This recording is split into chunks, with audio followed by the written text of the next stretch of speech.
everyone. It's Friday, and I thought I'd check in with Jose Andres of the World Central Kitchen. Jose is in Los Angeles now. Whenever there's a big problem, Jose is always there to help the people who are in, a state of crisis. So Jose Andres is going to join us and tell us what he's doing, and hopefully you all can make a contribution. Hi, everybody, to the World Central Kitchen. It's an incredible organization. Jose is just an amazing person. So let me see if I can get him on the horn, as they say.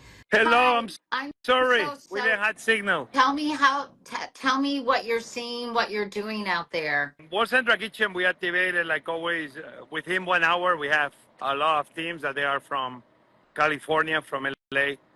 And we began doing what we do. We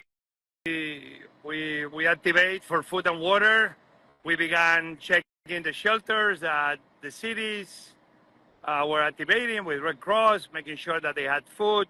We began seeing the communities that we feel we need to be there with food. We use food trucks. Obviously, every single chef and restaurant wanted to help. Many are doing it with us. Others are doing it on their own. So this is great. And then obviously the first responders, especially the firefighters. Remember that when there is a fire, even they are trying to take care of the firefighters. They keep moving. They never stay one place for long.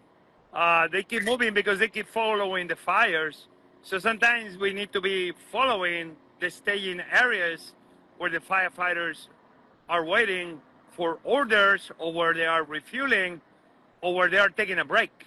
And so this is very much what we keep doing all across the Los Angeles. So we are in many locations, in many shelters, in many firefighters staging areas, and we make sure that everybody has the food and the water and the love and the empathy that sometimes everybody deserves. Well, it's incredible that you're always there in these incredible times of need, Jose. Where are you? What part of LA are you right now?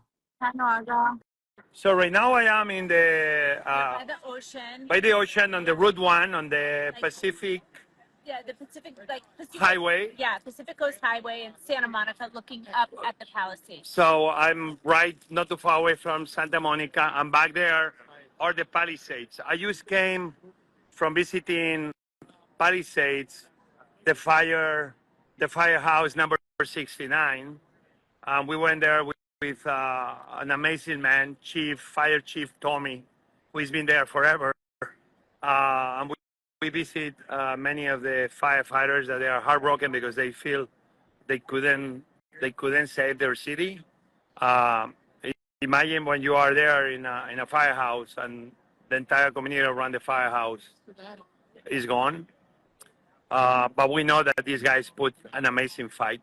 Oh yeah. But with 100-mile winds per hour, is nothing anybody could do. They must be so exhausted. I know firefighters that they were, 48, 72 hours nonstop. So that's why we are in these staging areas, these food trucks. Many of them are ours. We've been here almost 18 hours a day, every day. But now, random people show up, which is great. It's empathy. It's a truck here from Taco Bell. Anyway, what is important is not the quantity of food or the quantity of food trucks, but that we are very organized in where the aid is given.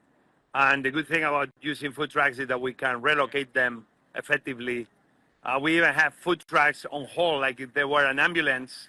So if we have a request because a new fire or new evacuation or a new shelter, we're able very quickly to send those food trucks within an hour, almost in the same way a fire truck responds to a fire or an ambulance responds to a request for aid, but in this case with food. That's Jose, very much what we've been doing. When did you arrive in Los Angeles? Myself, I arrived like 48 hours ago. I'm not gonna lie to you. I was not planning to come to this fire. I'm talking about me personally, because I feel I've been in so many missions in the last year. I mean, this is not my life food. This is my love to serve others, but sometimes you need a break. And the men and women that work in the kitchen are pros in doing this. It's not like I need to come. But then I began getting messages of a friend that lost a home, another friend that lost a home, another friend that lost a home. And, and you know, it's like you have to come. You cannot sit it out, right? And and you meet so many people that lost homes, and sometimes the only thing they need is a hug, because there's not much more you can give them. And sometimes you just listening to them that they lost everything they had in their house, and they're not talking about possessions of value. They're talking about a blanket that their great grandmother gave them, or they're talking about the photo of their grandfather on the Navy, or uh, they're not telling you that they lost their car or they lost their jewelry. Obviously that, but sometimes they use tell you about things that seem very immaterial, Right. but this is actually the things that build who we are. And that's the stories that makes you sad, because they can buy another car, they can build another house, but they can never go back the blanket or the gift their grandma gave them. And those things are not the value of money, but the value of who you are. And that's gone. But if people are alive, that's important. We met people that lost loved ones, obviously, and that's when it gets very hard. So there's not much we can do about the past, but yes, we can do a lot about the present and the future. And this is being next to the people, quick and fast. Help, obviously, first responders, because they need to, they must, we must, but obviously be next to the people in shelters and in neighborhoods where we are in Altanea, for example, in different neighborhoods, because restaurants are closed or supermarkets are closed. People cannot access their homes.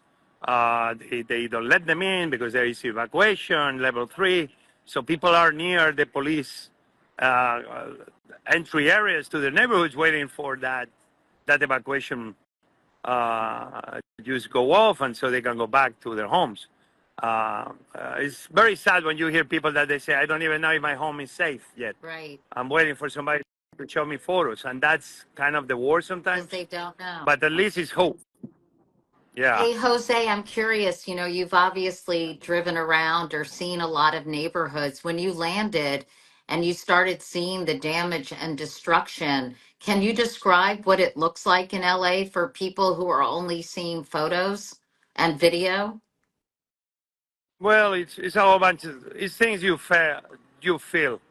It's the fires in the sky that you see the orange. It's the smoke that gets deep into you.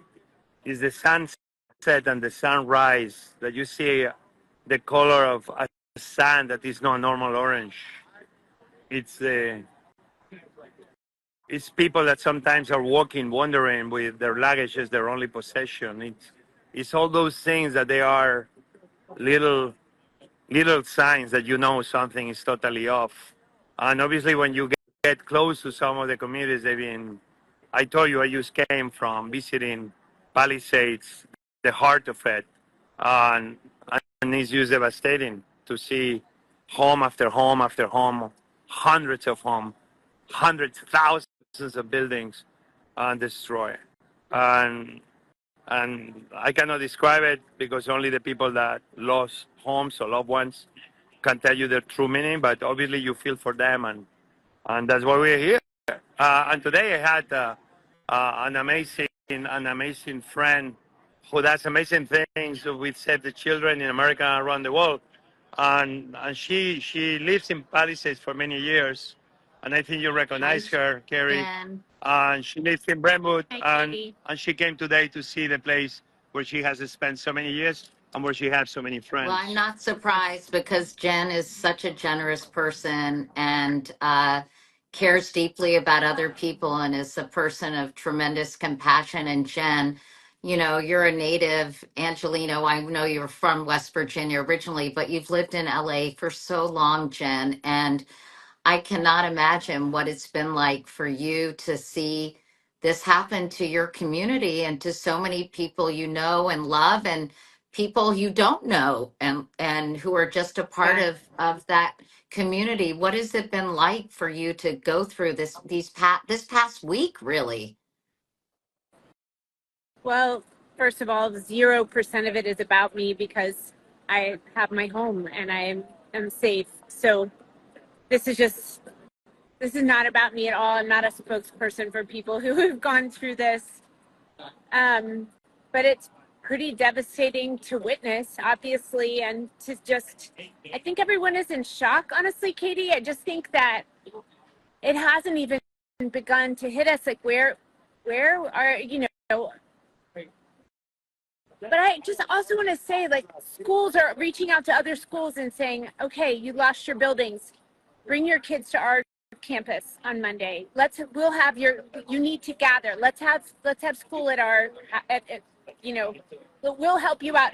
That's just already happening in such a fundamental way. And always, with Save the Children, when I've gone to flood sites or hurricane evacuations or just disaster relief, I'm just, you go scared of what you're going to see, and you always come away filled with hope and with faith in humanity. And that's the opportunity here. And Save the Children we're mounting our response right now in shelters and social emotional and all these things for kids and families here. And in the meantime, our favorite colleague is right here next to me. Boop. He's always And the there. first thing you do is he's always here. The first thing you do is feed people. And that's what he's done. Look. Yeah. And so I just reached out to him through Save, and I said, just how can I put my hands to work, my hands, and I'm lucky. I'm lucky. I know everyone in LA is desperate to be put to work, and there's so few ways to do it. So I did get to shoot to the top with Chef, which is very, very lucky. But I'm getting to see the firefighters. I've taken a million field trips of kids to Fire Station 69, and I got to go and, I ride on their truck in parades with my kids on the 4th of July, and they have brought things to my house when they found my kid's name on a ball that they left in the park, and, shown up at birthdays. I mean, they're just an amazing group of guys. So to get to go and hug them and thank them, I'll tell you, they just look exhausted. Their eyes look like they've been just abused by smoke. Their lips are all bleeding from the heat, and their faces are covered in soot, and their fingernails and their hands, and they just look completely, we got to fix ourselves. They just look completely demoralized, and they just say, we didn't save our neighborhood. And it's just like, guys, with destruction like this, that the death toll is so low, it's you guys. It's a credit to our fire department. Yeah, I They're think heroes. that They're heroes. They're heroes. They gave their best. They are heroes. But I saw it in Paradise. We saw the destruction there, where those winds moved the fire. I don't know how many kilometers per minute. Yeah. When that happens, it's I nothing know. that anybody can do. And one thing, the stories you hear, I remember in Paradise that two fire engines, they saw the fire coming, and was a lot of people in their cars, and they couldn't move fast enough because of the traffic. And the fire trucks, they put the fire trucks towards the fire. They made everybody leave their cars and put them behind the fire truck, and the fire passed above the fire truck. And they did kind of an umbrella with water, and they saved probably 60 people from dying in the middle of the road, in the middle of the forest. This is the type of heroes and stories sometimes we don't hear about that the firefighters do. They give their best. They try everything they can, but they're no superhumans. They are super amazing individuals, but they cannot stop the power of wind and fire. They were just no match for Mother Nature, it seems like, in this case. These just, they called them demon winds, I read, and these Santa Ana winds that are so strong and so unpredictable. Jen, I'm just curious, and, you may not feel comfortable even talking about this, but what do you think can be done in a community to, if all these circumstances are there, if global warming is exacerbating, these climate extremes, and all these things are happening, is there anything, and people want to rebuild there, how do you protect people's homes and their lives given the confluence of all these factors that make it such a dangerous place?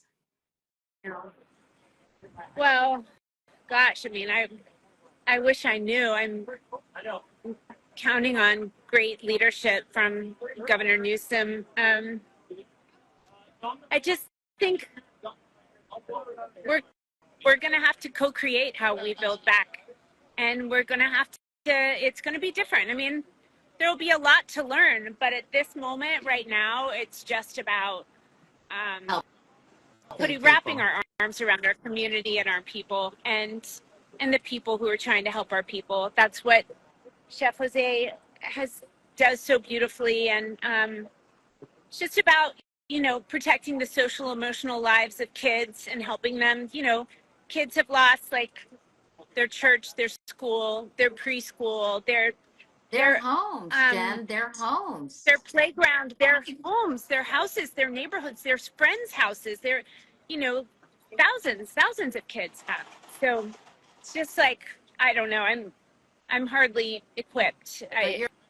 You're right. I think that's something to discuss in the future. But, I think people just don't want to see a repeat of this happening because it's so much suffering and so much destruction. And, it's just apocalyptic. I mean, all those words that it's just so sad. As my daughter said, Mom, it's just so, so sad. And people don't want to see people go through this kind of suffering and loss again. But I'm so glad you're out there help. I love Chef Andre. I love him. I And mean, it's incredible. We're about to head to Pasadena and go to shelters there. And I feel so lucky to get to tag along with him for the day and watch him just work it.